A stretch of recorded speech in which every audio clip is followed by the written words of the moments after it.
Leviticus 20. We are now at one of the most controversial chapters in the Bible, one that conservative Christians and fundamentalists love to cite for the worst policy positions they hold, which means it's even more important to go through this bit by bit. It's time to learn about the punishments for sin. And in the Bible, everything is a sin. The Lord said to Moses, "Say to the Israelites, any Israelite or any foreigner residing in Israel who sacrifices any of his children to Molech is to be put to death. The members of the community are to stone him. I myself will set my face against him and will cut him off from his people. For by sacrificing his children to Molech, he has defiled my sanctuary and profaned my holy name. If the members of the community close their eyes when that man sacrifices one of his children to Molech, and if they fail to put him to death, I myself will set my face against him and his family and will cut them off from their people, together with all who follow him in prostituting themselves to Molech." Yikes. First of all, why are people sacrificing their children? My kids can be annoying at times. They're kids. But I don't go to the first creepy white van I see and tell the driver, "Do you want these?" I kind of like how God's angry because sacrificing your kids would defile his sanctuary. Like, the worst thing about sacrificing your kids would be the spiritual mess you leave behind for God to clean up. That's not the point, though. The point is that if people do this thing that God hates, they're gonna be stoned to death. Excommunicated and stoned. And anyone who doesn't participate in the murder will also be excommunicated, because nothing brings people together like a group assassination. By the way, there are about 10 instances in this chapter where the death penalty comes into play.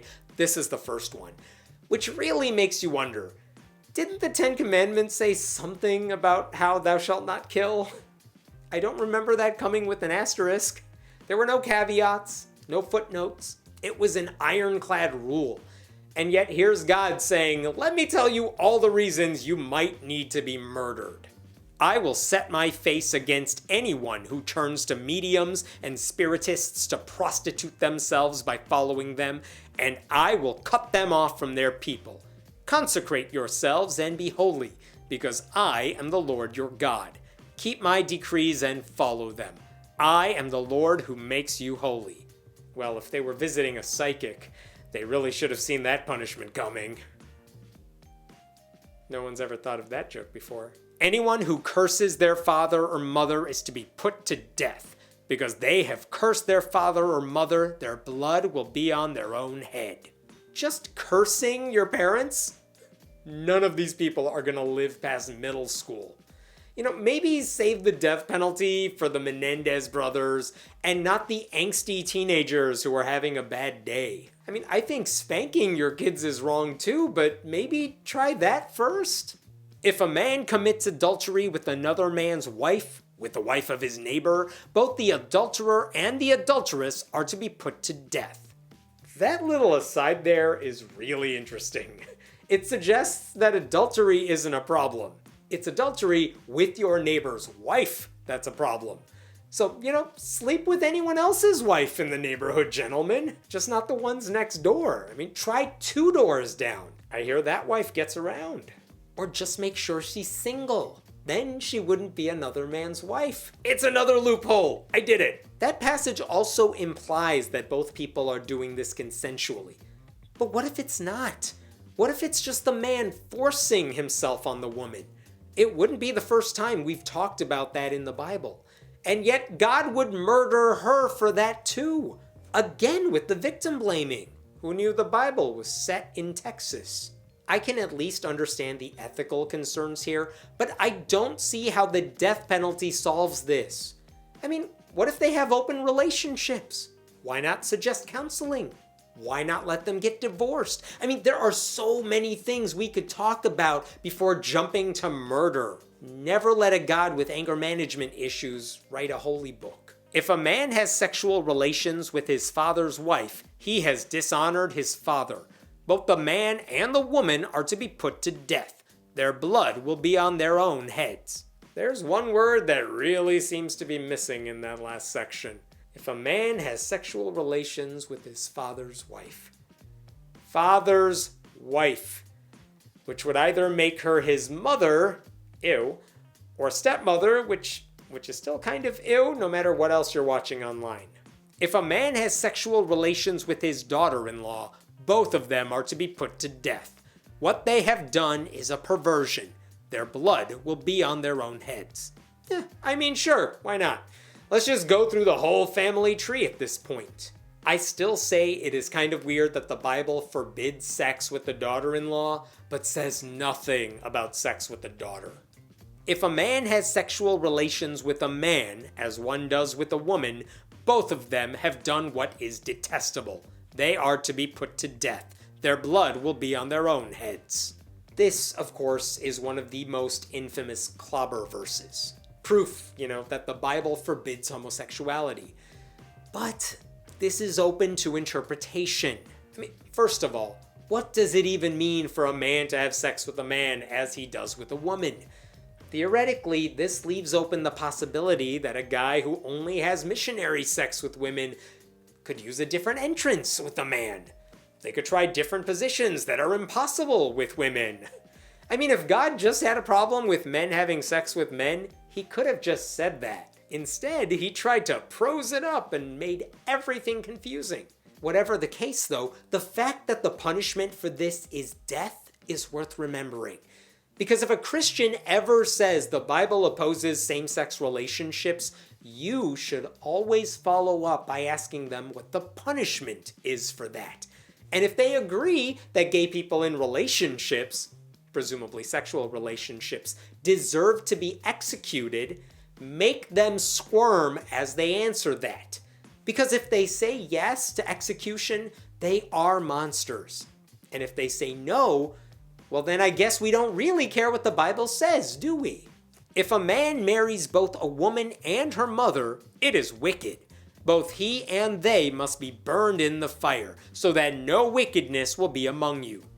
Who are these men who find wives, decide they want more wives, and just marry the mother-in-law?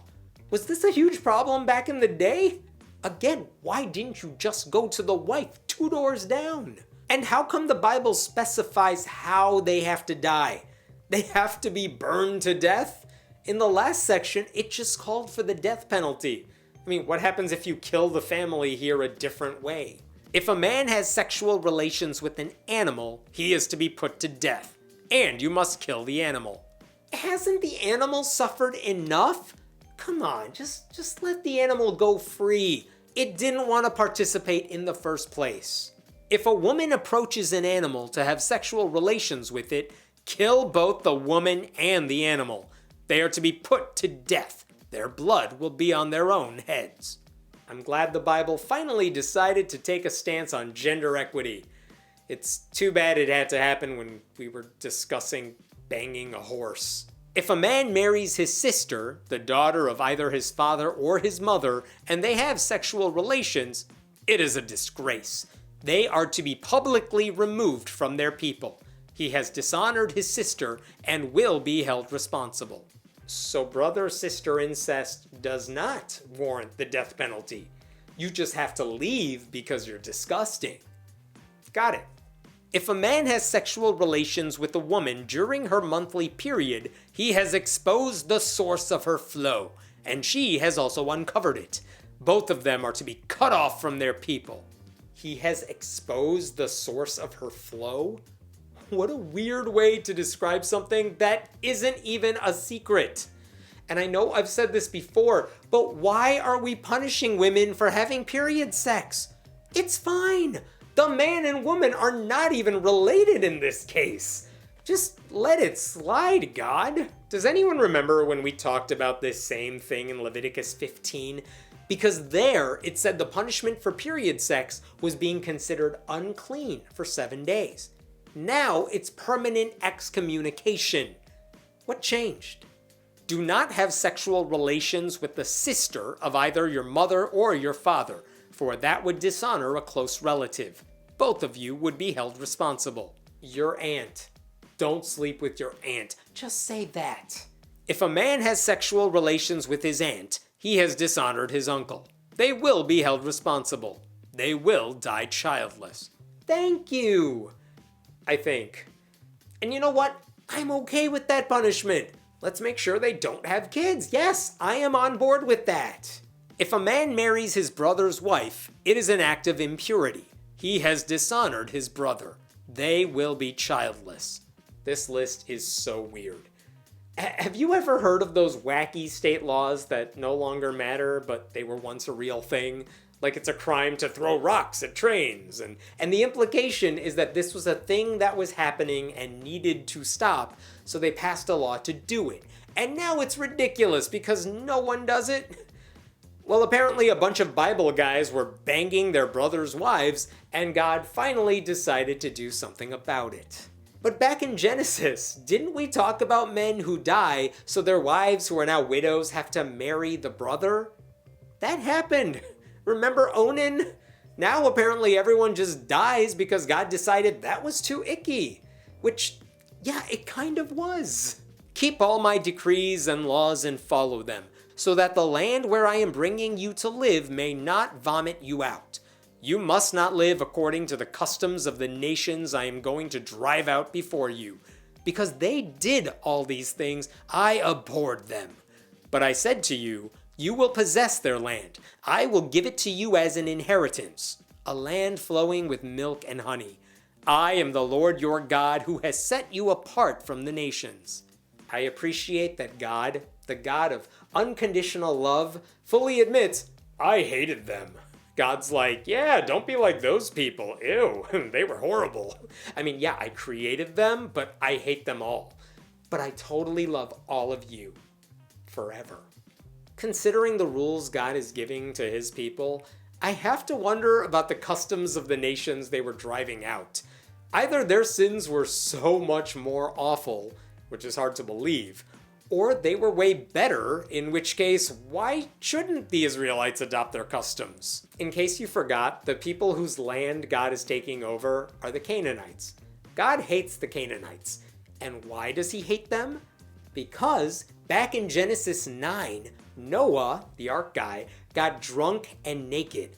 And then his son Ham saw Noah naked, and possibly took advantage of him, according to some Bible scholars.